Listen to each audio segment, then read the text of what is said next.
E o nosso objetivo aqui é discutir um pouco a vida depois do cancro, porque sabemos que o cancro hoje em dia afeta cada vez mais gente, já não é visto tanto como um sinónimo de morte, mas sim como uma doença crónica que afeta também gente cada vez mais nova, que está em idade ativa e, portanto, importa também discutir os desafios que essas pessoas, esses doentes oncológicos têm quando querem regressar à sua vida ativa, quando querem tentar regressar à normalidade, e é nisso que vamos focar-nos aqui esta tarde.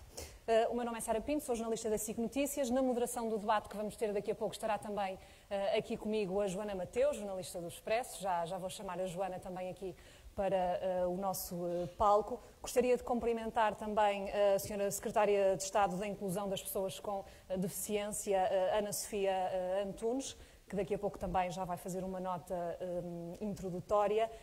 Mas antes de mais, e para dar a conhecer um pouco mais deste projeto, gostaria de convidá-los a assistir a um pequeno vídeo.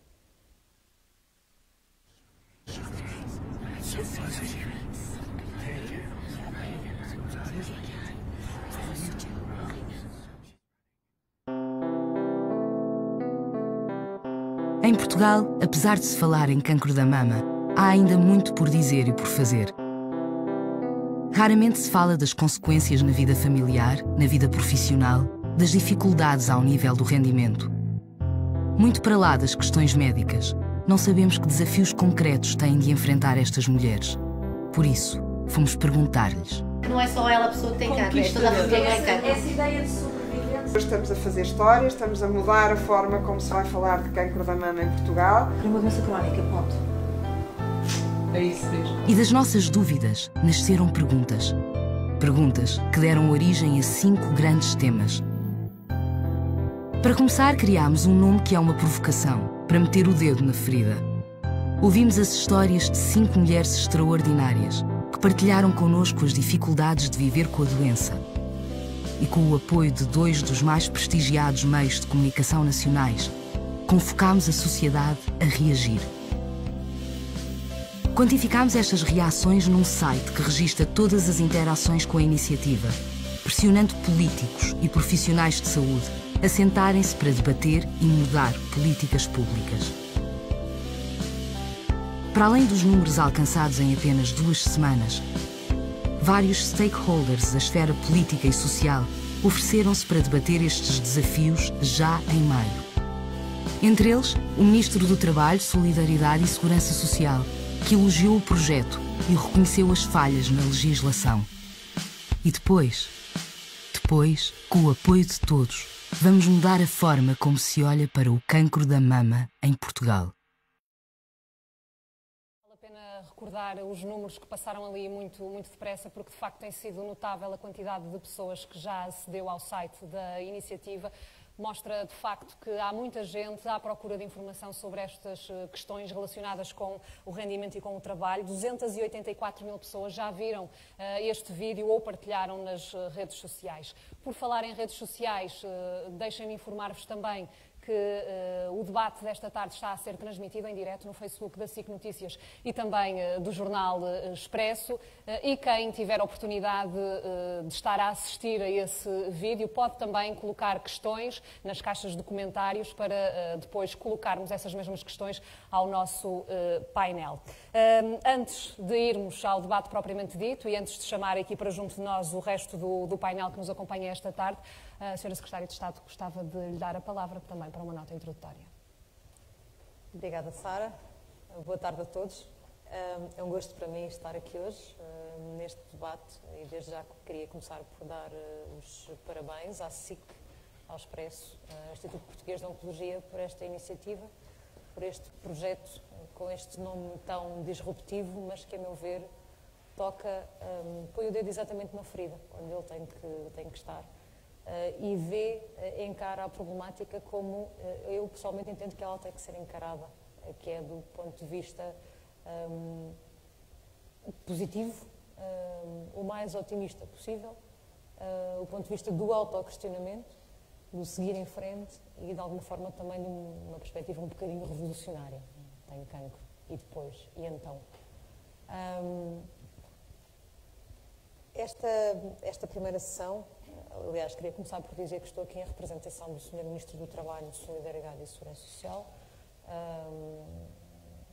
Dr. José António Vieira da Silva, que infelizmente, tendo já aceito estar hoje aqui neste evento, teve de se ausentar do país, por isso, a razão da minha presença aqui hoje em sua substituição.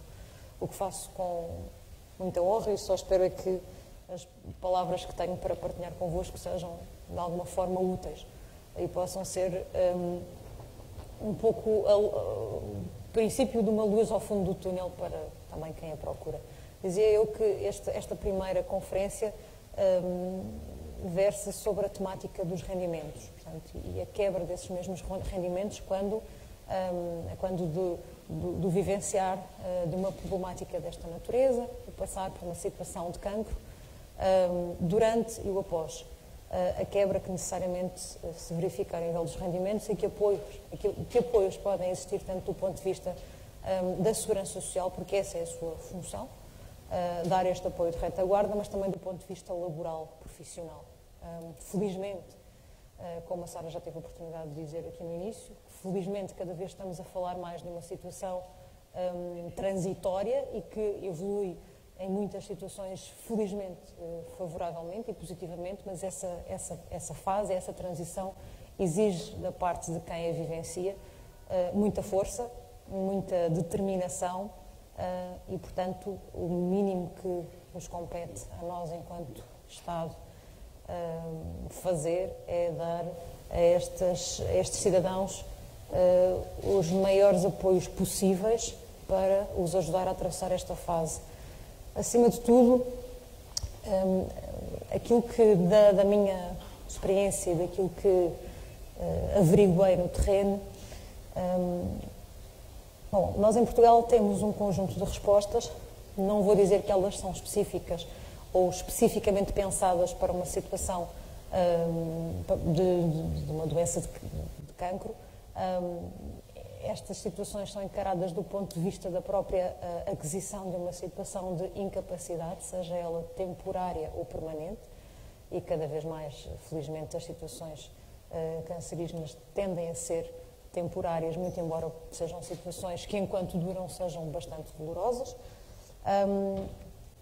E, nesta medida, naquilo que respeita às medidas laborais, percebemos cada vez mais que, muito embora as medidas até existam, elas são pouco conhecidas pelas entidades patronais e pelos próprios beneficiários que delas poderiam vir a usufruir. Eu penso que muitas pessoas não saberão que, do ponto de vista da incapacidade, seja ela temporária ou definitiva, existe a possibilidade de que quem passa por uma situação desta natureza requeira, junto do Instituto de Emprego e Formação Profissional, que, numa perspectiva de adaptabilidade do seu posto de trabalho e de adequação das funções à sua nova funcionalidade, que esse mesmo posto de trabalho possa ser adaptado sem custos para o empregador, para que a pessoa possa exercer a sua atividade de um ponto de vista, de uma forma que lhe seja mais fácil, mais acessível e mais condizente com aquelas que são as suas capacidades no momento. Outras medidas existem ao nível do apoio ao emprego, nomeadamente a possibilidade de termos empregos apoiados em mercado aberto, que são figuras específicas para apoio a pessoas em situação de fragilidade e de diminuição funcional, mas também ao nível da segurança social temos algumas prestações que visam dar algum suporte temporário durante esta fase que a pessoa atravessa, sejam essas medidas, sejam essas prestações pagas ao próprio ou a um terceiro que preste apoio durante essa mesma fase. Ela não foi uma prestação criada especificamente, como dizia há pouco, para esta situação, mas uma das prestações em que especificamente as pessoas a atravessar uma situação de cancro podem beneficiar é a Prestação Social para a Inclusão, recentemente criada, e que, sendo ela atribuída em função do grau de incapacidade que a pessoa apresenta em determinado momento, permite o acesso a determinado tipo de valores dois tipos de componentes que depois terei a oportunidade de melhor especificar durante o debate, se assim pretenderem. Por fim, queria apenas salientar que, exatamente por percebermos que não apenas as próprias pessoas, mas também as entidades patronais, muitos dos interlocutores neste processo, se manifestam, de facto, falta de informação sobre as medidas existentes e os apoios disponíveis. Entendemos que seria útil que procedêssemos a uma organização e uma simplificação desta mesma informação. E no âmbito dos projetos Simplex deste ano, comprometemos-nos, e começamos já esse trabalho, em produzir um conjunto de informação organizada por folhetos que organize e, no fundo, permita à pessoa mais facilmente, quando precisa da informação, que a tenha compilada, organizada, explicando onde se deve dirigir, com quem pode, efetivamente, conversar e onde pode esclarecer as suas dúvidas. Para já, acho que fico por aqui. Sr. Secretário de Estado, obrigada. Desde já com uma novidade, uma notícia, uma espécie de simplex para esta informação que todos estes doentes procuram e que acabam por andar à procura em sítios muito dispersos. Fica desde já esta novidade desta simplificação da informação para estes doentes. Vamos então chamar o resto do nosso painel desta tarde. Chamo o Dr. Francisco Ventura Ramos, Presidente do IPO, juntar-se aqui também. Sr. Doutor, boa tarde. Também o Dr. Paulo Cortes, Presidente da Sociedade Portuguesa de Oncologia, Tamara Milagre, Presidente da EVIT. A EVIT é uma associação de apoio a portadores de alterações nos genes relacionados com o cancro hereditário, e a Cristina Nogueira é advogada e é doente oncológica, vai partilhar também connosco o seu testemunho, e a Joana Mateus, que me vai ajudar aqui a moderar este debate, é jornalista do Expresso, tem estado a acompanhar muito de perto este projeto, de resto fez já várias entrevistas a várias pessoas que vimos ali naquele vídeo introdutório, deram o seu testemunho e deram-nos conta também dos seus problemas em relação a estas questões. Joana, boa tarde, vamos dar início à conversa. Boa tarde. Eu gostava de começar por dizer que tem sido um grande privilégio participar nesta iniciativa, porque acho que se tem conseguido falar do cancro de outra maneira. Quando se fala do cancro, quando vemos as revistas, é sempre ou para dizer ou que alguém teve cancro, ou que alguém morreu de cancro, ou que alguém conseguiu vencer o cancro, e não é isso que as pessoas que têm cancro e que tiveram cancro querem saber. O que as pessoas querem saber é o que os outros também querem saber, é como é que se paga as contas ao fim do mês, onde é que se compra uma peruca, como é que eu posso continuar a trabalhar. É isso que disseram estas 5 mulheres que estão nos vídeos e estão cá hoje, e é isso que eu também digo, porque também passei por esta doença recentemente e queria deixar o meu caso pela positiva, porque eu sou jornalista freelancer e trabalho num jornal cujo editor e cujos diretores perceberam que trabalhar ao meu ritmo era muito importante para o sucesso do meu tratamento.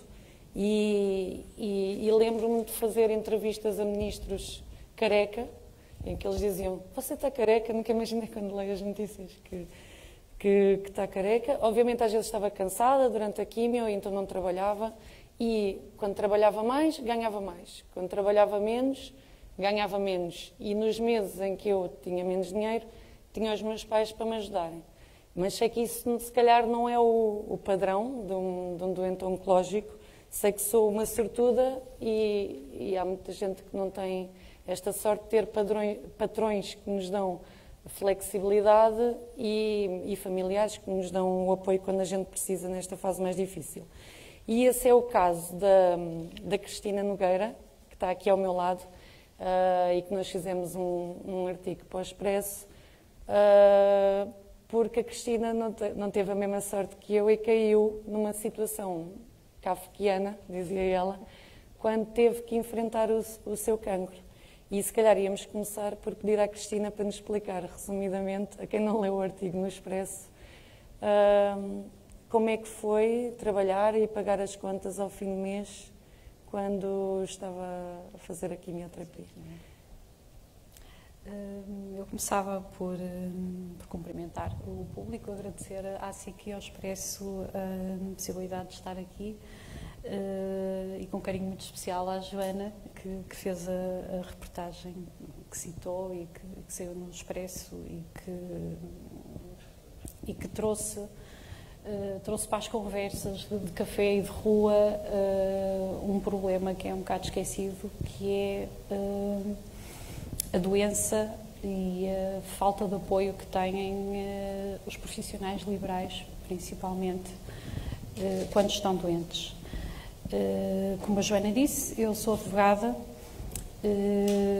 e para trabalhar desconto para uma caixa, para a CEPAS, para a Caixa de Previdência de Advogados e Solicitadores.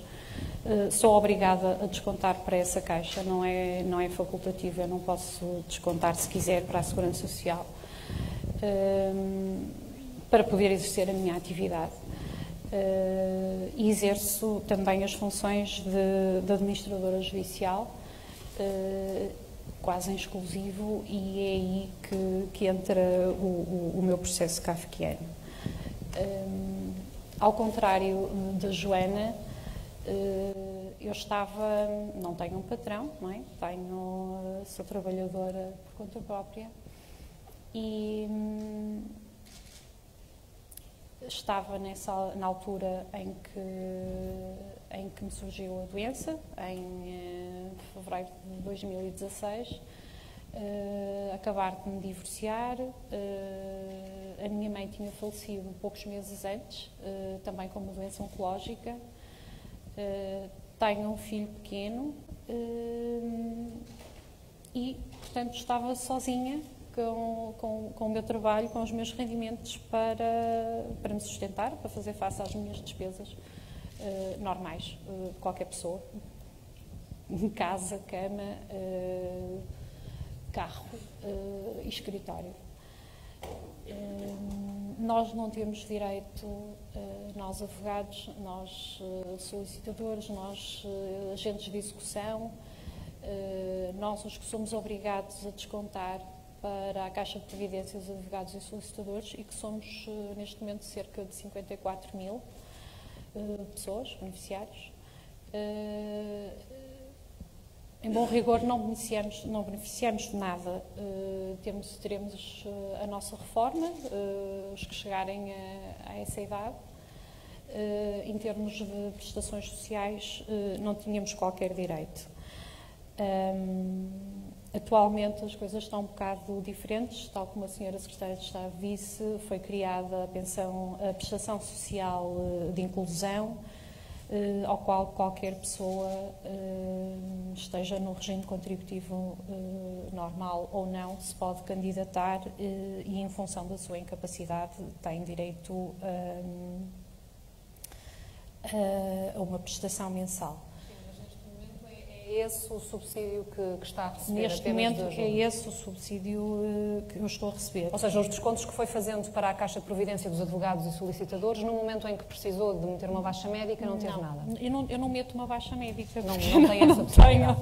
Não tenho, eu sou de profissional liberal, portanto não tenho patrão, não tenho baixa. Ou trabalho e ganho, ou não trabalho e não ganho. E durante esse processo fui tentando trabalhar. Eu tenho também que fazer aqui um pequeno parênteses e explicar que eu tive um subtipo de cancro da mama dos mais agressivos, um triplo negativo, que nos obriga a ter uns tratamentos bastante agressivos. Eu fiz as sessões de quimioterapia neoadjuvantes antes da cirurgia, fiz depois a mastectomia, e posteriormente a radioterapia. Fazia quimios semanais e depois quinzenalmente. Com os efeitos que toda a gente conhece das quimios, os enjoos, os vómitos, a perda de força, de tudo e de mais alguma coisa. E depois a quimio é feita durante a semana. No dia a seguir está-se bem, passado 24 horas começam os efeitos e, entretanto, é sexta-feira, tem-se um dia útil para trabalhar, o que se trabalhava anteriormente. Portanto, os rendimentos caíram, sim, a pique, e pior do que os rendimentos terem caído a pique, porque isso poderia ter sido ultrapassado. Eu tenho uma família grande, não direta, porque não tenho irmãos sequer, mas tenho tios, tenho um ex-marido, tenho amigos, tenho pessoas que sempre me apoiaram e que eu sei que se precisasse de lhes pedir dinheiro, que não me faltariam, mesmo com poucas probabilidades de o reaverem, se calhar, na altura. Mas o certo é que eu fui trabalhando e fui tentando trabalhar. Tenho a minha dignidade, não é? Não vou começar a pedir dinheiro nesta altura da minha vida. Mas foste falhando prazos, não é? Fui falhando prazos. Prazos que levaram a multas? Prazos que me levaram a destituições em processos e a multas passadas pelo tribunal. Que somam neste momento? Estas multas do tribunal eu justifiquei-as perante o tribunal e os tribunais entenderam, não tive nenhum juiz que não tivesse entendido a situação. Sou destituída num processo, mas continuaram-me a nomear. Nós somos nomeados pelos juízes, pelo tribunal, para exercer as nossas funções, e continuei a ser nomeada. No entanto, existe uma obrigação legal que obriga os senhores juízes a comunicar à CAAS, que é a entidade que supervisiona e coordena a atuação dos administradores judiciais e dos solicitadores de execução também. Tem que comunicar que o administrador foi destituído e porquê. Portanto, no meu caso, fui destituída sempre por faltar a prazos, por não responder a requerimentos dentro do prazo. Como digo, sempre me justifiquei perante os tribunais e sempre pedi desculpa se houvesse algum transtorno causado, que não causei, objetivamente.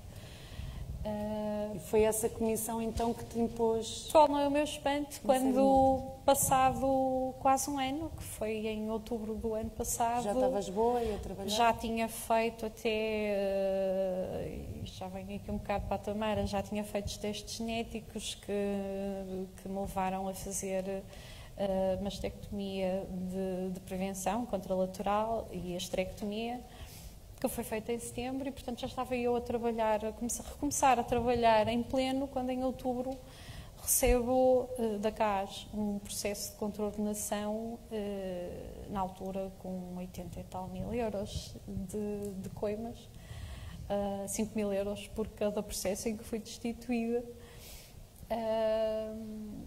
acusada da prática de factos ilícitos, acusada nos termos de um determinado artigo.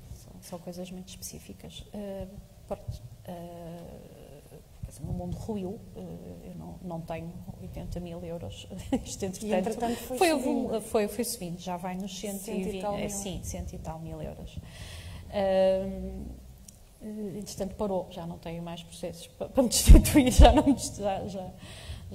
parou.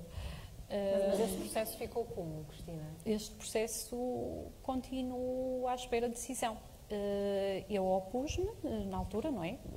Fui notificada para pagar ou para prestar oposição e opus-me, e ainda não tive decisão. Tive uma proposta da CAAS de suspensão de funções pelo período de 3 meses, para depois ser reavaliada e depois sim darem-me a decisão final, que eu não aceitei, contestei essa suspensão e tragicamente 3 ou 4 dias depois de ter sido ouvida no âmbito dessa contestação foi-me diagnosticada uma metástase cerebral e aí fui eu que requeri a suspensão por esses 3 meses, que estará a terminar agora no próximo dia 26 deste mês. E por parte da Ordem dos Advogados, que apoio é que houve? Por parte da Ordem dos Advogados não houve nada, porque estrito senso, a Ordem dos Advogados não tem nada a ver com isto, porque é o que dirá, nós somos uma ordem, tutelamos a profissão, tudo que tenha a ver com prestações ou com qualquer outro tipo de apoio, é a Caixa de Previdência que o deverá fazer. A Caixa de Previdência, o apoio que nos dá é um montante simbólico. Se tivermos internados mais do que 48 horas, temos direito a um subsídio. Não é um subsídio mensal, é a um subsídio, equivalente a um salário mínimo em vigor nesse ano. Portanto, dá-nos 500 e qualquer coisa euros se estivermos internados mais do que 48 horas. O caso da Cristina é um entre muitos que vão chegando também às associações que lidam com estes problemas e que tentam de alguma forma ajudar e esclarecer também estas doenças oncológicas. Tamara Milagre, tem muitos casos destes conhecidos que chegam à Associação Evita? A nossa comunidade do cancro hereditário tem, nomeadamente, pessoas jovens que estão no auge da produtividade, digamos, porque o cancro hereditário tem muitas vezes aparece em idade precoce, digamos, não é? E temos aqui um exemplo ao vivo, a Cristina e eu já comunicamos muito. A Cristina é só um dos muitos casos que chega a nós e dá o seu testemunho relativamente à situação laboral e, de facto, é muito complicado e muito pouco praticado uma certa flexibilidade na adaptação às condições físicas e mentais também, porque o tratamento deixa as suas sequelas e a memória sofre imenso com a quimioterapia, na maioria das vezes. É mesmo chamado chemo brain, né? É mesmo trocar as coisas e esquecer-se completamente de coisas fundamentais. Isso pode trazer consequências graves no emprego para quem trabalha mais a nível intelectual, mas não só. Agora, a flexibilidade é muito complicado de praticar. Depende também do local de trabalho, digamos, não é? Se estou numa fábrica, não posso, talvez, oferecer muita flexibilidade relativamente a horários a cumprir, a fábrica abre, fecha, ou lojas, ou atendimento a clientes. Talvez a prática não seja assim tão fácil quanto isso. Agora, outra situação que também se nota é uma espécie de mobbing no trabalho. Esse mobbing estende-se não só para a entidade empregadora, como também para os próprios colegas. Ou seja, o doente oncológico, quando finaliza o seu tratamento e os cabelinhos começam a crescer, toda a gente diz: estás com um ótimo aspecto, já passou, não passou, já está. Mas não é nada disso. Não é nada disso. O processo de recuperação é muito prolongado. E a pessoa, só pelo cabelo está a crescer, não quer dizer que está a 100% funcional. Nada disso. Se falamos nas sequelas, que vai de cardiovascular, neurológico, até, inclusivamente, como já disse, cognitivo, as pessoas precisam de uma fase de adaptação para retomar lentamente a sua atividade. Claro que nem todos estão em condições para começar a todo o gás a sua atividade. Mas quem estiver na condição de trabalhar, o próprio trabalho também é muito curativo para estas pessoas. Eu conheci muitas jovens, portanto, que para elas foi muito importante e fundamental no processo de recuperação. Não digo cura, porque infelizmente temos muitos diagnósticos tardios e, portanto, é a fase da recuperação para manter uma vida com uma certa qualidade de vida. É importante não estar fechada em casa e pensar sobre a doença e as coisas terríveis que eventualmente possam ainda acontecer devido à doença. É bom ocupar a cabeça e o corpo com um trabalho que de preferência nos preenche. Mas fazendo um diagnóstico geral, hoje em dia as entidades empregadoras ainda não estão preparadas para lidar com isso. Nada disso. Seja em flexibilidade de horários, seja na possibilidade de dar ao trabalhador que possa fazer outro tipo de funções, por exemplo. Há poucas exceções. Tenho conhecimento de uma outra empresa que tem sido fundamental e espetacular, aliás, com o doente oncológico empregado, mas na grande maioria ainda não estão em condições para oferecer esta flexibilidade. Ou seja, é quase como se a ideia fosse, se consegues regressar ao trabalho é para trabalhar a 100%, se não é melhor ficar em casa ou recorrer até à reforma antecipada. Exatamente. Essa também é muitas vezes uma das propostas a pessoas que querem muito continuar na vida ativa profissionalmente. Francisco Ventura Ramos, aqui neste posto de observação, que é o IPO Lisboa, quais são as principais queixas e desafios que os doentes oncológicos falam? É difícil, não é? Mas de agrupar, mas quais seriam as principais queixas em termos de rendimento e em termos de flexibilidade de trabalho que eles falam? A situação é muito diferente, digamos, de caso para caso. Eu diria que há provavelmente situações de todos os tipos e de todos os géneros. Situações, digamos, como aqui as que foram já relatadas, digamos, numa completa incapacidade para o trabalho e com consequências severas a esse nível, até, digamos, situações que se prolongam muito no tempo e é esse prolongar no tempo, digamos, que incomoda e que perturba o cotidiano das pessoas, até exatamente situações em que, digamos, a situação clínica foi tratada com sucesso e, digamos, o problema desapareceu e ficou uma marca, digamos, que aquela pessoa teve cancro e, portanto, quase como que ficar marcado para todo o sempre. E essa, felizmente, por um lado, é uma coisa que cada vez acontece mais. Portanto, felizmente, o sucesso clínico do tratamento de pessoas com cancro vai aumentando. No IPO nós tentamos, pelo menos, colmatar uma situação, que é a falta de informação que existe sobre benefícios sociais, benefícios, digamos, no âmbito laboral, como a Sra. Secretária de Estado já disse. Muitas vezes o principal problema é a falta de informação das pessoas, dos agentes empregadores e em geral. Aliás, tentamos fazê-lo, ainda há cerca de 6 meses, fizemos nesta mesma sala uma sessão em colaboração com os serviços da Segurança Social, exatamente apenas para passar informação, quer para doentes, quer para familiares, quer mesmo para nós, profissionais de saúde, que os doentes são muitas vezes, ou melhor, na generalidade das situações, o interlocutor que os doentes têm são quem? Os profissionais de saúde, os médicos, os enfermeiros, os técnicos.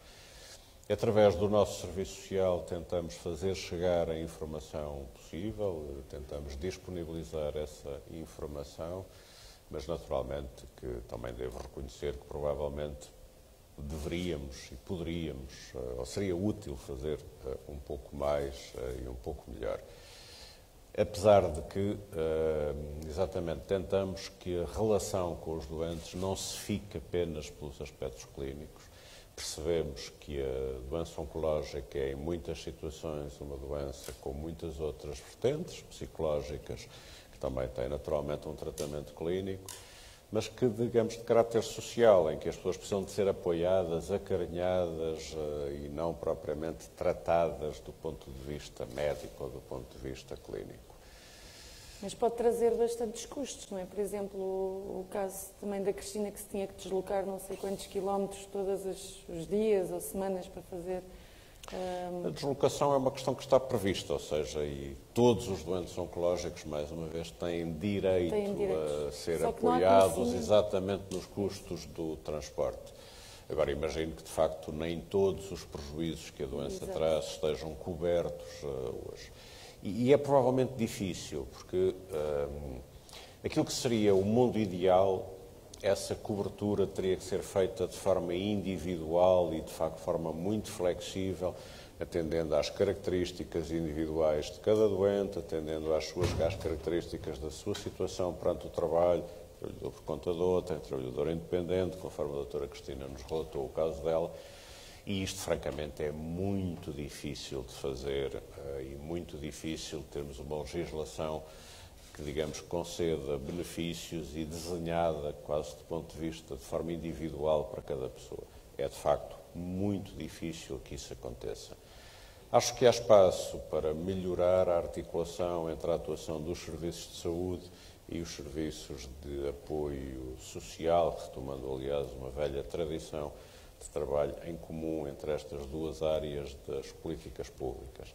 Mas esse é claramente um caminho, um longo caminho a fazer, ou melhor, é um caminho que ainda temos que percorrer, que temos que melhorar, que provavelmente temos vindo a melhorar, enfim, todos os anos um pouco, com novas Doutor, políticas. qual é que é essa realidade aqui no IPO do apoio social que é prestado? Que técnicos é que... Tem técnicos, obviamente, a trabalhar também nessa área. Um serviço social que exatamente tenta prestar o apoio a todas as situações, digamos, a todos os doentes. Ou seja, pegando aqui no exemplo, se um doente como a Cristina se virasse para um médico e dissesse eu não tenho possibilidades de fazer 50 km todos os dias a pagar do meu bolso para vir fazer um tratamento, esse caso é reencaminhado para a parte social e é suposto que a partir daí leve um rumo, é isso? Sim, sim. A questão do transporte é, aliás, muito fácil, basta exatamente essa declaração e, digamos, os custos do transporte passam a ser suportados pelo IPO de forma automática. Mas, para além disso, digamos, necessidades de apoio, de substituição, digamos, substituição não é um termo errado, mas da família, digamos, de outro tipo de apoio, de encaminhamento exatamente para os serviços da Segurança Social, para as pessoas usufruírem, digamos, dos seus direitos sociais, informação sobre questões laborais, informação, por exemplo, de apoio de associações de doentes. É essa informação que prestamos, essa informação e apoio direto, enfim, concreto, digamos, em cada situação, que se procura dar, com a consciência clara de que, naturalmente, não conseguimos, nem provavelmente era possível a um hospital como o IPO, claro, digamos, superar todos os problemas que as pessoas têm, mas a tentativa, pelo menos, de articular com os outros serviços e de ter a informação toda disponível existe e, em geral, é concretizada. Deixe-me só fazer uma última referência para além, digamos, da articulação com os serviços oficiais, com associações de doentes ou instituições como a Língua Portuguesa contra o Cancro, que também nos ajudam, e muito, sobretudo, os doentes que passam aqui pelo IPO, a ter esse apoio social e, digamos, a substituir algumas funções que as pessoas estão incapacitadas temporariamente para fazer. Dr. Paulo Cortes, qual é o diagnóstico que faz da forma como os doentes conciliam a doença com a sua vida laboral? Nós já aqui abordamos ao de leve esta ideia de que, de facto, hoje em dia a doença não é só, por assim dizer, uma doença dos mais velhos, uma doença de velhos, é cada vez mais uma doença também dos mais novos e dos que estão na idade ativa. Qual é que é o diagnóstico que a Sociedade Portuguesa de Oncologia faz deste balanço entre estes dois âmbitos, ser doente oncológico e estar na sua vida ativa? Antes de mais, a Sociedade Portuguesa de Oncologia congratula-se e apoia e participa como parceiro nesta iniciativa e é com muito prazer que aqui estou em representação da sociedade. Há aqui duas questões importantes. Primeiro, quando falamos em questões laborais, a questão primeira da retenção do trabalho ou da continuação de trabalho enquanto uma pessoa está a fazer o tratamento ativo. E segundo, nas pessoas que optaram por não o fazer, o regresso ao trabalho. E estas têm implicações diferentes, o Dr. Francisco Ramos já disse muito bem, que esta é uma questão individual que depende muito do estadio do tratamento, da doença, do tipo de tratamento que se faz. Nem todas as pessoas fazem quimioterapia. Aliás, hoje em dia, cada vez mais, nós caminhamos para um mundo em que temos menos quimioterapia, temos outros tipos de tratamento com outras implicações. E obviamente, que em termos de implicações para o trabalho, em termos de implicações para a performance da pessoa, é diferente de uma pessoa, por exemplo, que fez um tratamento mais agressivo ou um tratamento menos agressivo. Portanto, rotular de uma forma idêntica e tratar estas coisas como uma grande caixa não é de todo, enfim, não é adequado e não deve ser feito. Depois está muito a questão da preferência da pessoa, daquilo que a pessoa tem como preferência, daquilo que são as suas próprias perspectivas que têm que ser integradas. E eu gostava muito de reafirmar aquilo que já foi dito aqui várias vezes e que para mim parece-me que a primeira pedra de toque, que é a questão da informação, informação, informação. E mais do que deveríamos ou poderíamos, temos que obrigatoriamente unir esforços para informar melhor as pessoas daquilo que já existe, porque já existem algumas coisas, nomeadamente na legislação portuguesa, que não são conhecidas por todos, não são aplicadas, e acho que devia-se fazer parte da própria formação dos profissionais de saúde. Os profissionais de saúde não deviam ter uma sessão, mas deviam ter um módulo de formação nesta questão holística do cuidar da pessoa que teve uma doença oncológica. Cada vez mais é isto que nós temos que olhar. A formação da própria pessoa, do próprio profissional de saúde, médico, e quando falo médico de clínica geral, de saúde familiar, médico especialista, enfermeiros, auxiliares, deviam ter conhecimento desta realidade para poder, de uma forma proativa, o Simplex acho que é uma boa ideia e congratulo-me, mas há muita gente que tem que ir lá ver o Simplex, a informação tem que chegar às pessoas. Essa é a primeira questão. A segunda questão que achamos importante é a questão de coisas tão simples como facilitar alguns processos. Está consignado, se bem me engano, enfim, não quero aqui dizer uma coisa errada, por exemplo, naquilo que já foi hoje referido, que é um doente que tem uma doença oncológica, tem direito a um grau de incapacidade, mas também está determinado, se não me engano, que basta ter um relatório anatomopatológico, o código de uma doença oncológica para o fazer.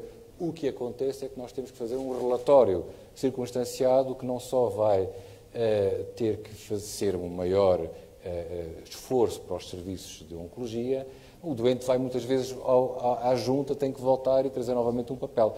Numa pessoa que está a passar uma fase ativa, teve um diagnóstico que de repente virou o mundo ao avesso, está numa fase de planeamento de tratamento, temos que facilitar.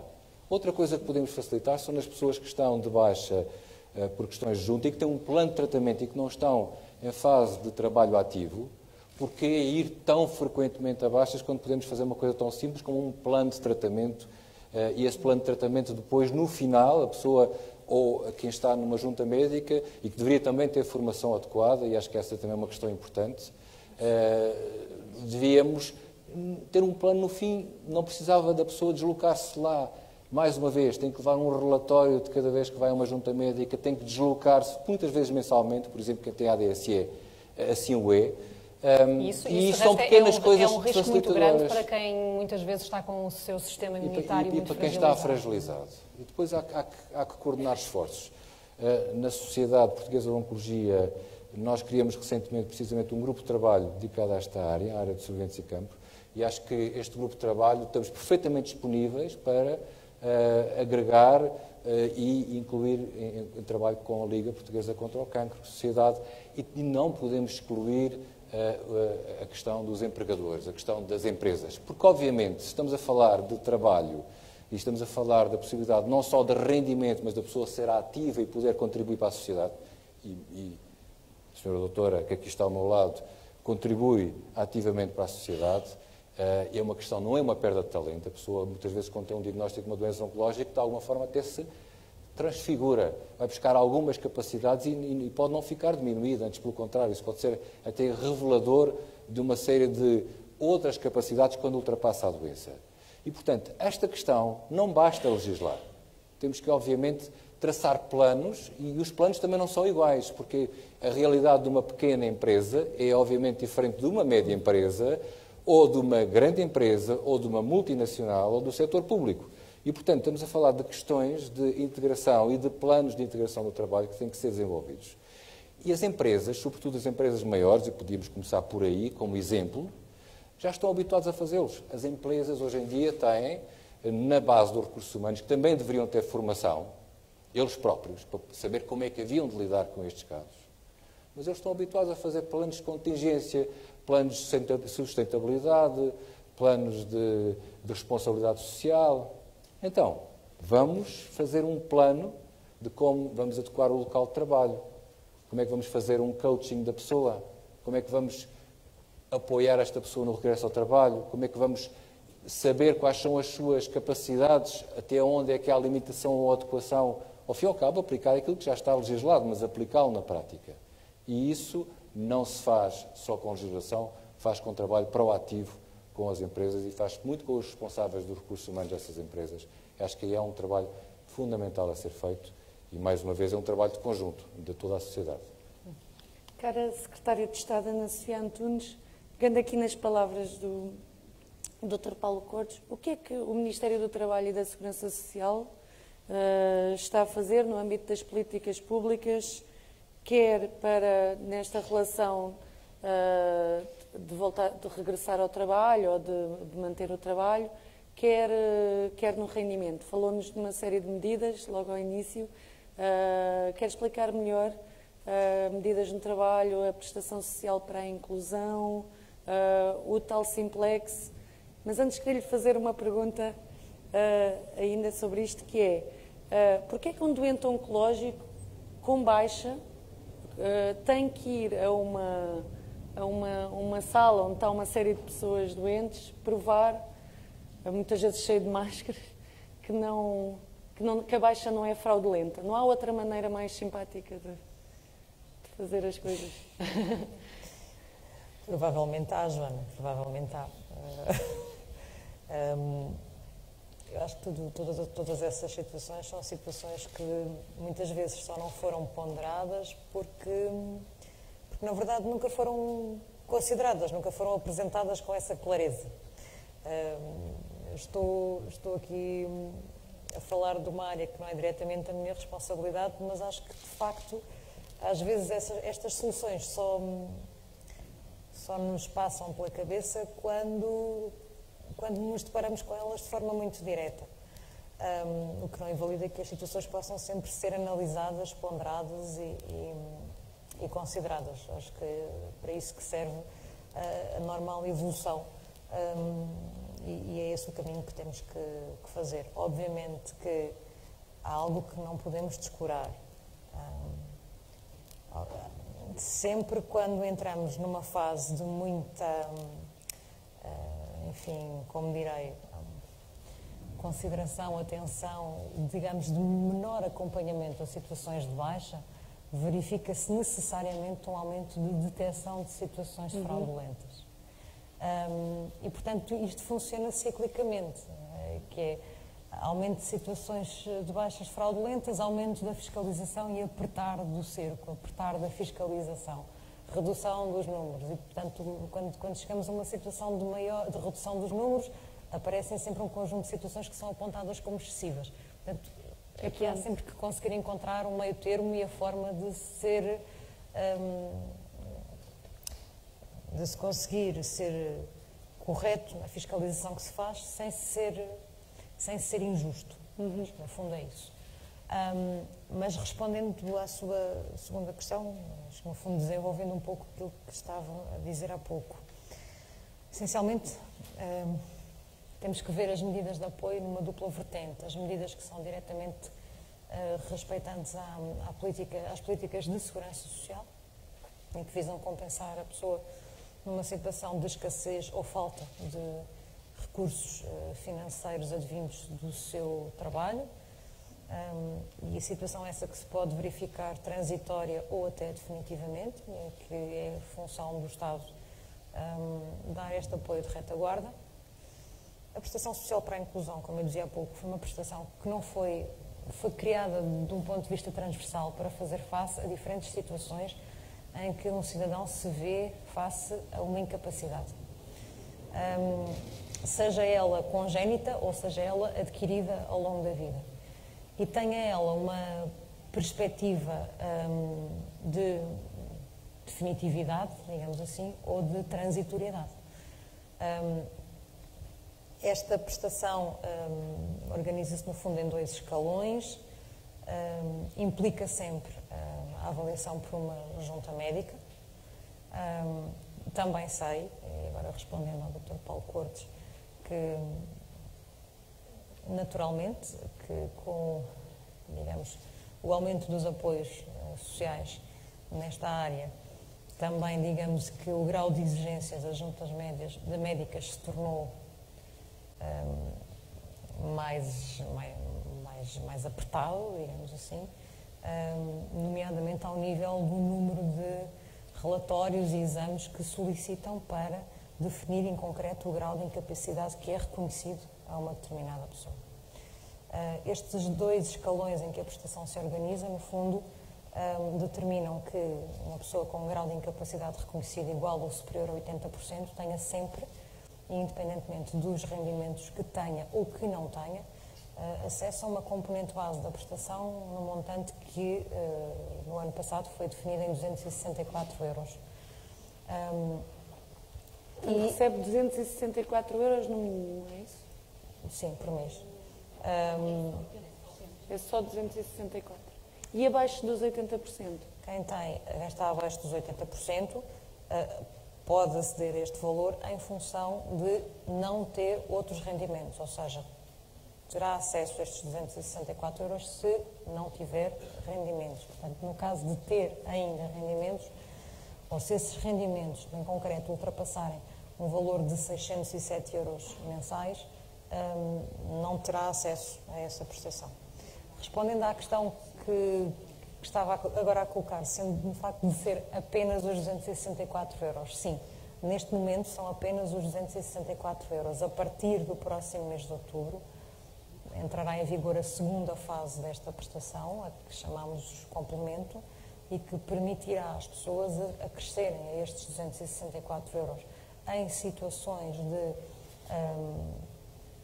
carência económica, não da própria pessoa em si, mas do agregado familiar como um todo, um montante adicional a esses 264 euros. Isso é algo que contamos ter em vigor a partir do próximo dia 1 de outubro. E o valor ainda não está determinado? Será o valor de 430 euros, portanto, do limiar do IAS. O indexante. Exatamente. Portanto, só para clarificar, é os 260 mais os 430 ou recebe 430? Não, recebe 430. 430 caso o agregado familiar seja considerado em situação de carência. Sim. Esta prestação, o facto é que há uma grande desinformação, não é? Estamos sempre a falar da mesma coisa.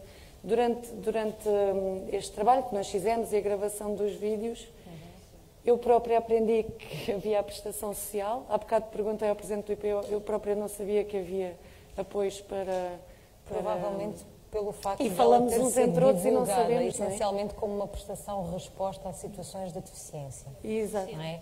Quantas pessoas já beneficiam dessa prestação recente? Este mês processámos esta prestação a cerca de 74 mil pessoas. 74 mil pessoas já recebem e foi em poucos meses, não é? Portanto, foi em setembro, outubro que lançaram. Começou em outubro, eu penso que os primeiros pagamentos tiveram lugar em outubro, mas nessa fase ainda há apenas pessoas que estavam a transitar de prestações anteriores. Entretanto, se extinguiram como o subsídio mensal vitalício e a pensão social de invalidez. Digamos que novos beneficiários começaram a ser processados a partir do mês de dezembro. E sente que há uma crescente procura dessa prestação? Continuamos a receber uma média de cerca de 130 requerimentos diários. Diários? Diários. Este desconhecimento da informação torna mais importante a outra medida que falou e que gostávamos que falasse mais sobre ela, que é o tal simplex, não é? Que para toda a gente saber os direitos que tem em termos de os descontos da CP que se fala, os descontos dos próprios bem benefícios fiscais. Só há descontos para comprar só casas para e clarificar, carros. portanto, esta prestação tem acesso a ela quem tem o audito atestado emitido pela Junta Médica, certo? Que se pede nos centros de saúde e que, desde logo, no momento em que se requer junto do centro de saúde, se tem que juntar ao processo um conjunto de exames preliminares para que a equipa faça uma espécie de pré-diagnóstico. Este atestado, portanto, uma pessoa que se encontra com uma doença de cancro, não é? Que tem uma incapacidade resultante disso, é emitido.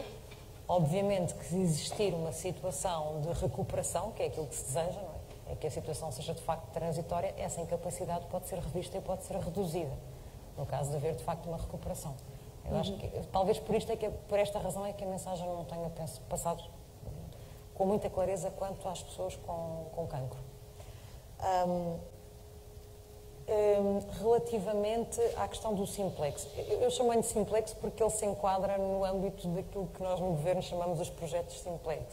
No fundo são projetos que visam, como o próprio nome diz, simplificar a informação, organizar a informação. Aquilo que nós pretendemos fazer passa obviamente por um recurso informático, mas não exclusivamente, porque obviamente temos a noção que nem todas as pessoas ainda lidam naturalmente com estes mecanismos informáticos. Portanto, a ideia essencialmente é criar a informação e poder disponibilizá-la também em formatos mais corriqueiros, mais comuns hoje em dia, mais brochuras, mas de facto conseguirmos ter essa informação organizada, dizer às pessoas quais são os benefícios de que pode usufruir com esse atestado de incapacidade, de quanto em quanto tempo é que ele tem que ser revalidado, a que prestações pode ou não ter acesso, quais os apoios a nível laboral a que pode aceder, no fundo é por aí. E articular-se com o Ministério da Saúde para distribuir nos centros de saúde? Sim, espero que sim. Aliás, eu acho que é por aí o caminho. Há pouco falavam aqui, quer o Dr. Francisco, quer o Dr. Paulo, da importância da formação até da comunidade médica. Eu concordo, mas eu penso que nestas matérias, por diferentes razões, se calhar o interlocutor adequado não é de facto a Segurança Social. Não querendo com isto que as minhas palavras sejam mal interpretadas, eu acho que a função do Estado aqui é apoiar quem faz este trabalho e que faz bem e que está junto das pessoas, muitas vezes as organizações e a sociedade civil, porque o fazem de uma forma muito mais humana e com muito mais conhecimento de causa. E estas parcerias são fundamentais para que o Estado possa não desresponsabilizar só daí lavar as suas mãos como pilatos, mas dando o apoio necessário a estas entidades para que elas o possam fazer melhor do que o próprio Estado o faria. Essencialmente é por aí. Doutora, deixe-me só colocar-lhe ainda uma questão em relação ao tal subsídio para a inclusão, porque frisou, e este até era um dos pontos em que esta prestação pode ser também mal interpretada, frisou que, obviamente, quando, entretanto, o doente tem uma recuperação, e é isso que se espera, obviamente tem que ser reavaliada esta prestação. A verdade é que muitas vezes os doentes estão bem, estão numa fase boa e isso pode, entretanto, também mudar. Não seria importante, de certa forma, tentar diferenciar aqui as doenças oncológicas de outro tipo de doenças? Porque muitas vezes é tudo metido no mesmo saco, os procedimentos são todos os mesmos e, se calhar, há especificidades relacionadas com as doenças oncológicas que mereciam outro tipo de atenção. Sara, eu percebo isso, mas como alguém aqui já disse há pouco, se nós vivêssemos no mundo perfeito, não é? tudo isto seria maravilhoso e correria muito bem, não é? Mas não vivemos no mundo perfeito.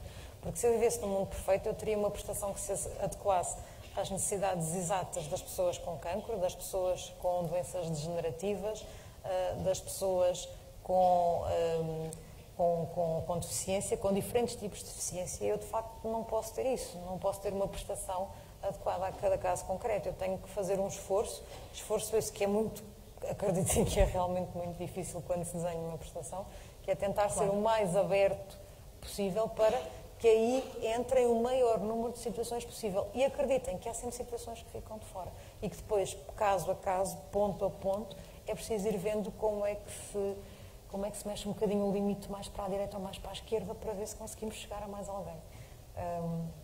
Infelizmente, as respostas a nível da Segurança Social têm que ser vistas de uma perspectiva mais aberta e mais flexível, não tanto caso a caso. Antes de passarmos o nosso debate, abrirmos também o nosso debate a quem nos acompanha aqui na plateia e quem nos acompanha através das redes sociais, só umas perguntas rápidas, quer à Cristina, quer à Tamara, tendo em conta estas novidades também já avançadas aqui pela Secretária de Estado. A Cristina há pouco já nos dava conta de que já beneficiava desta prestação. Sim. O processo para ter acesso a essa prestação foi fácil, foi difícil, é uma burocracia ultrapassável? O processo foi relativamente simples porque a parte complicada já estava feita. Foi só apresentar o relatório multiusos que nós temos direito, como qualquer doente tem direito, que tem a incapacidade, que tem lá escrita a incapacidade que temos. No meu caso, como tenho 80%, foi-me deferido na totalidade a prestação social de inclusão. Mas eu gostava só de responder um bocadinho ao que disse o Dr. Francisco Ventura, relativamente aos apoios sociais que se tem no IPO. Eu sou doente do IPO, não de Lisboa, mas do IPO do Porto, que considero uma excelente casa. Mas, e quando o doutor me falava no transporte e nas credenciais de transporte, na primeira consulta de oncologia que eu tive, eu não fazia a mínima ideia que existia. Tanto eu como ninguém, não é? Aquilo, cai-nos um diagnóstico e não fazemos ideia do que é que existe ou do que deixa de existir, se há apoios, se não existem, o que é que é. Aliás, pensamos em tudo menos nisso. Nós queremos é não morrer dali a uma semana, que é que toda a gente acha que vai acontecer.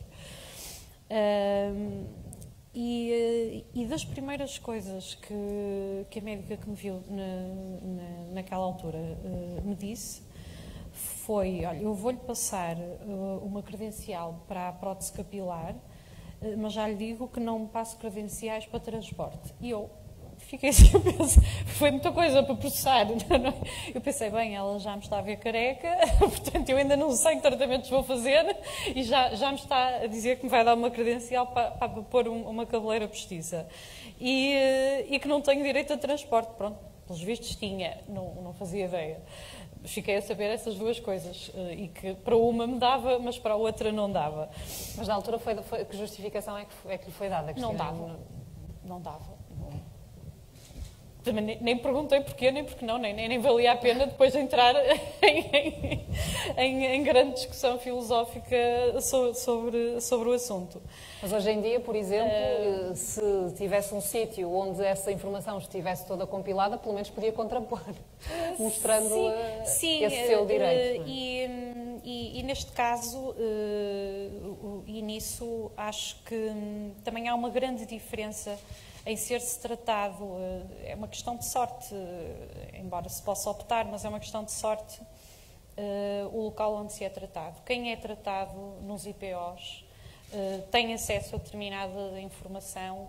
Eu tive acesso a uma pequena brochura, o IPO do Porto tinha, não sei se o de cá tem, julgo que o de Coimbra também tem, onde tinha sumariamente descritos os direitos que o doente tem e o que é que deve fazer, mesmo ao nível de cuidados físicos, com a alimentação, com isto ou com aquilo. Atualmente, no IPO do Porto já não está a ser dado. Não sei se por falta de verba, se porque está online, embora muitos doentes não tenham acesso à informação ou não a saibam procurar a informação que está disponibilizada online, que é bastante, mas que está dispersa. E eu depois dizia que consegui, que para mim foi muito fácil ter o acesso à prestação social, porque já tinha o atestado multiusos com uma incapacidade de 80%. Agora, a obtenção desse atestado e a passagem por uma junta médica é que já é todo um outro filme. E que não devia ser. As juntas médicas, por vezes, tornam-se em autênticos pesadelos para os doentes. Que é uma coisa que me faz muita impressão, porque, pelo que eu percebo, os graus de incapacidades são obtidos através de tabelas de incapacidade, de percentagens, e faz-se uma soma aritmética e aquilo sai.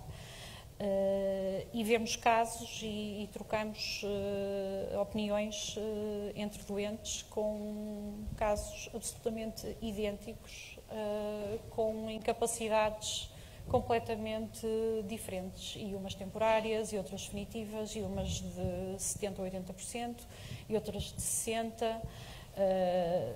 Muitas das juntas são quase sessões de humilhação.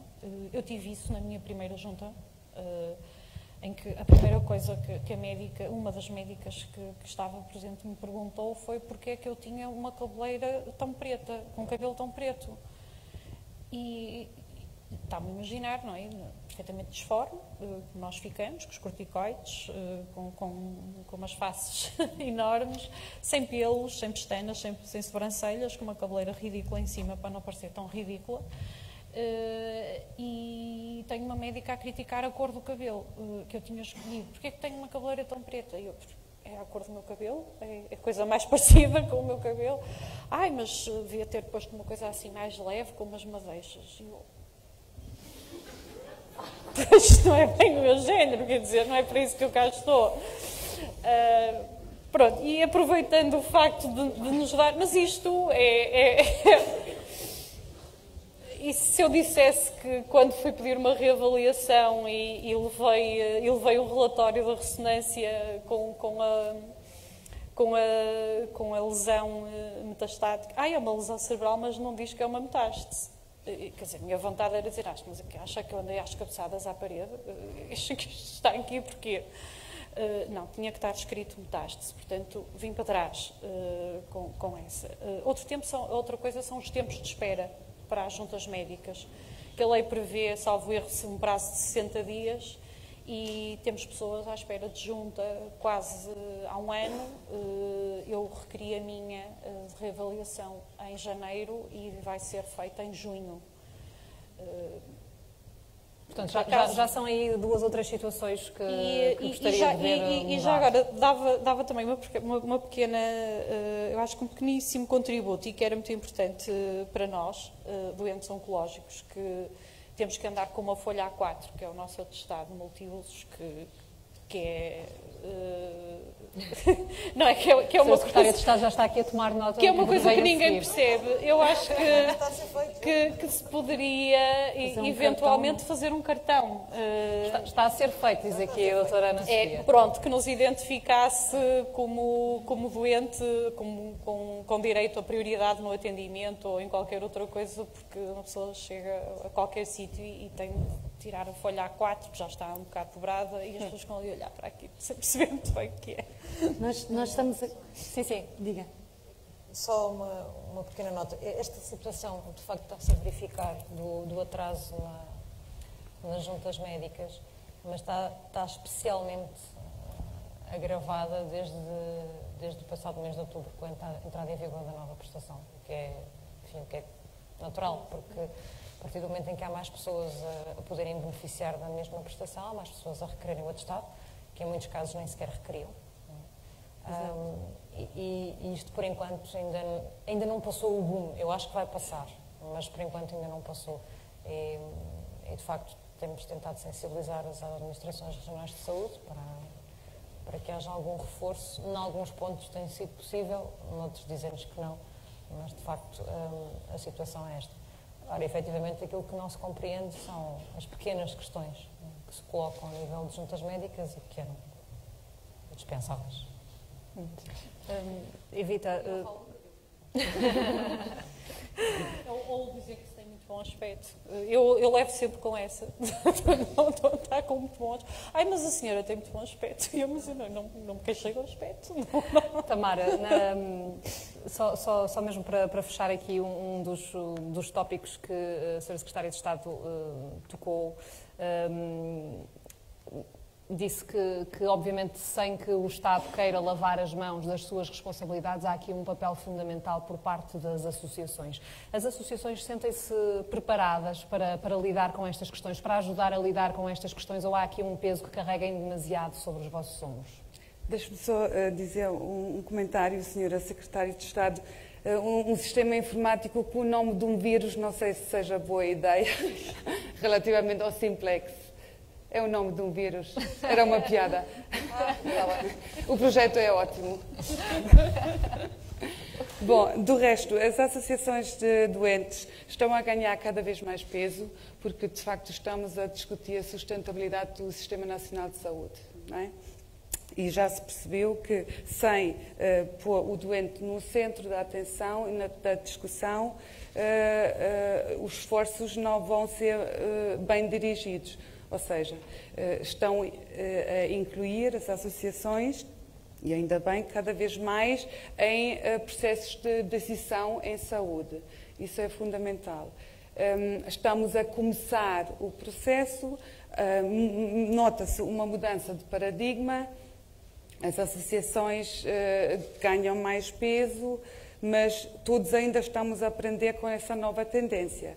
Devo dizer que Portugal já está um bocadinho avançado nesse sentido, sente-se de facto que as associações são convocadas para fazerem parte dos processos, que é uma coisa muito importante e muito bom. Realmente só podemos falar em estratégias centradas no doente se damos, portanto, voz aos representantes dos mesmos, porque a questão é identificar as necessidades reais dos doentes oncológicos. Não é o que alguém possa pensar que seja. Nós, por exemplo, estamos muito ativos nas redes sociais, estamos a interagir diariamente com centenas de pessoas e tiramos dali os dados do mundo real, digamos. Ou seja, lá é que ficamos a perceber, porque a conversa em grupos fechados nas redes sociais entre as pessoas afetadas pela doença oncológica são conversas completamente diferentes do que qualquer conversa que tenham numa consulta médica, por exemplo. Isto é uma conversa entre amigos. Então, mulheres, falando em cancro da mama, mulheres estão muito ativas nas redes sociais. É diferente do que os homens, eu já disse isso várias vezes. Os homens, relativamente à saúde, são muito mais resguardados, isolam-se mais. A comunicação para eles também tem que ser outra do que para as mulheres. As mulheres são super proativas, por isso é que o cancro da mama também tem saído tanto da casca, porque as mulheres vão fora com iniciativas e corridas e fazem ações que já ninguém tem vergonha de falar em cancro da mama e sente-se que há aqui um progresso enorme relativamente a esse ativismo que as pessoas têm. Nós estamos aqui também em direto no Facebook e está tudo aqui a falar. Já temos aqui um paciente do IPO do Porto a confirmar que não pagam o transporte. Venham para o IPO de Lisboa. Outra pessoa a queixar-se que paga 50 euros pelo atestado de incapacidade multiusos. Temos que informá-lo. Agora é 25. Pronto. 12 euros e meio é o valor atual. Estamos a ouvir, já não é 50. Atrasos no pagamento das baixas. Uma série, a discussão está aqui, mas há aqui duas coisas importantes que se calhar era interessante perguntar ao Presidente do IPO e ao Presidente da Sociedade Portuguesa de Oncologia, que é também a importância dos cuidadores ou dos familiares que estão com os doentes, não é? E que muitas vezes também a vida deles se baralha para poderem estar com... E como é que é o trabalho deles e como é que é o rendimento deles? Porque parece que só os doentes oncológicos é que têm direito. Querem responder? Questões, inclusivamente, que eu ia perguntar, ia fazer essa questão a seguir à Secretária de Estado, que é a parte fundamental de que é a implicação para o trabalho dos cuidadores, sobretudo quando têm que apoiar isto. Já foi dito e claramente assim é uma questão que toca à família e que tem que apoiar, portanto, a pessoa com todas as implicações que tem em termos de trabalho e de stress e de parte emocional.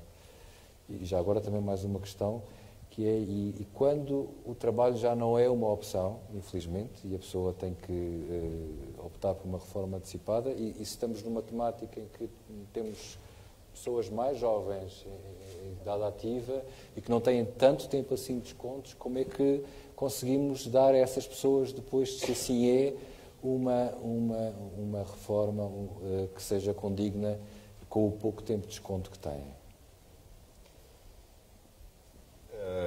Estes são todos problemas, de facto, muito importantes. Mas eu também gostava que não perdêssemos de vista que a tendência dos últimos anos, e que certamente se vai manter, é uma tendência de termos, do ponto de vista clínico, sucesso nesta luta contra o cancro. E um dos pontos, aliás, que me parece muito importante para que esse sucesso se possa manter é também vermos cada vez menos o cancro como uma luta perdida à partida. E, portanto, quando se fala destas questões de incapacidades e de certificações, o facto de elas serem temporárias e terem que ser confirmadas no futuro parece-me também uma questão muito importante. Pode ser incómodo, por vezes, pode dar, digamos, a viagem, mas do ponto de vista global, do ponto de vista de uma política, digamos, do ponto de vista de uma política virada para a doença oncológica, é cada vez mais importante que a consciência de todos nós seja: o cancro não é um problema sem solução. Em muitas situações isso hoje ainda é verdade, mas de facto é uma guerra que vamos vencendo batalha a batalha. E isto é, para todos nós, de facto, muito relevante. E provavelmente mesmo as medidas públicas a tomar,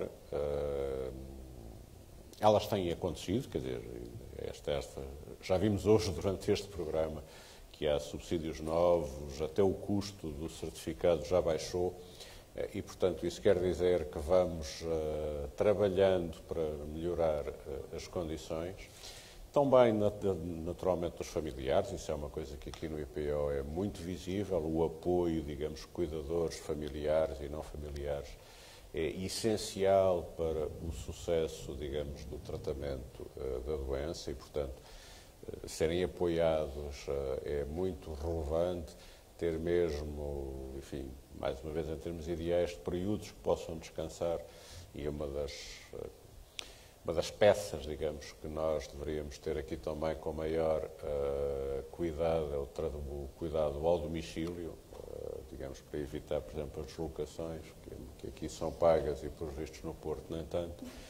Mas este é o ponto que me parece importante encarar tudo isto. Naturalmente que é preciso, digamos, sobretudo aumentar o conhecimento dos direitos dos doentes, a informação, isso estamos de acordo, mas também com a consciência de que esta é uma guerra que vamos vencendo e vamos vencendo cada vez mais. Nós vamos abrir também a oportunidade a quem está aqui connosco para colocar algumas questões. Vamos só dar tempo de levar até aí o microfone.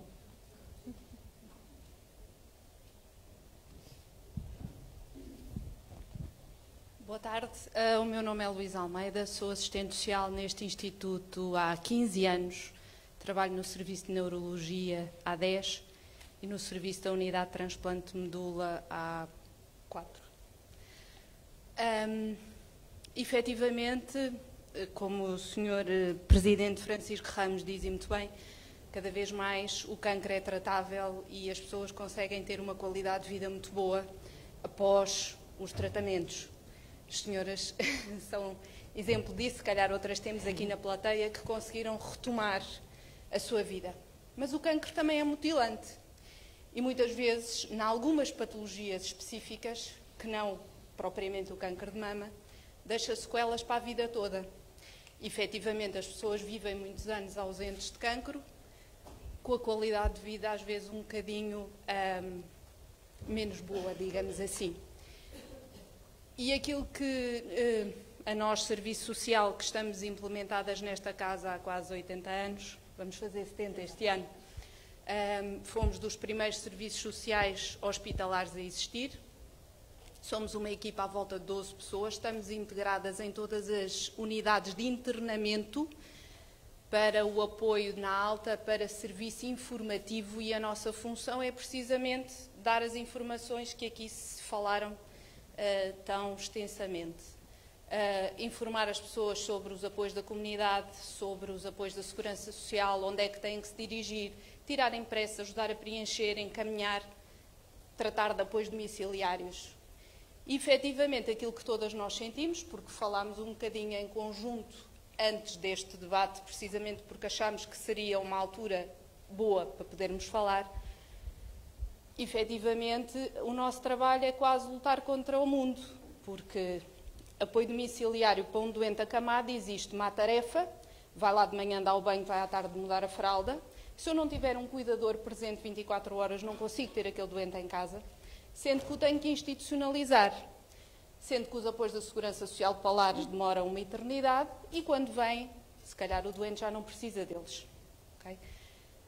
Temos apoios das equipas de cuidados continuados integrados, que efetivamente são uma vitória, e a Rede Nacional de Cuidados Continuados veio, desde 2006, a aumentar substancialmente o apoio dado às pessoas e estamos muito melhor do que estávamos há uns anos atrás, mas a verdade é que se eu precisar de uma unidade tenho uma lista de espera 2 meses, 3 meses, 1 ano para longa duração na região de Lisboa e Val do Tejo, o que em muitos casos acaba por ser uma não resposta novamente. E a verdade é que muitas vezes as pessoas gostavam de estar na sua casa e gostavam de ser cuidadas na sua casa. E há familiares dispostos a cuidar o seu doente na sua casa. Mas eu tenho 43 anos, se tiver o meu marido doente, estou desgraçada da minha vida, porque tenho 3 filhos para sustentar e não posso dar-me ao luxo de deixar de trabalhar. Para eu poder ficar em casa a tomar conta de algum familiar, tenho que pôr baixa por mim, o que de alguma maneira é defraudar o sistema. De alguma maneira estou a mentir. Posso estar deprimida, mas se calhar não estou assim tão impedida para o trabalho. E a razão pela qual eu tenho que ficar em casa é para cuidar de alguém, certo? Sendo como não me pagam baixa para cuidar de alguém na minha casa, eu tenho que usar essa estratégia da mentira, dizer que sou eu que estou incapacitada. Logo aí tenho uma redução significativa no meu rendimento, mais a do meu marido que está doente, certo? Portanto, são 2 ordenados com uma redução, não é bem metade, mas é uma redução significativa, com todas as despesas inerentes que as pessoas têm. Mas, se eu for sujeita às juntas médicas, tal como os doentes são, como não estou doente, a probabilidade de me mandar a ir trabalhar é imensa. Logo eu fico com o mesmo problema de sempre, que é o que é que faço ao meu doente.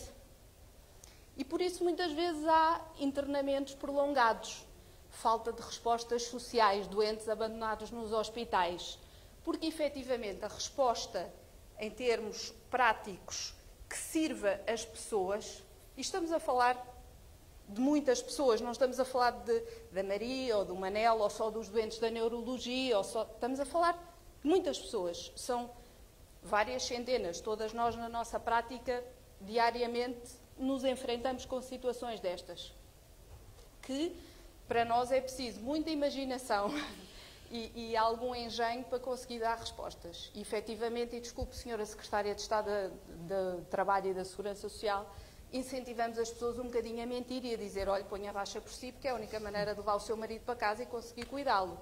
Porque lá está, o cancro cada vez mais tem pessoas mais novas, em idades ativas, pessoas da idade de trabalho, com 30 anos, com 40 anos.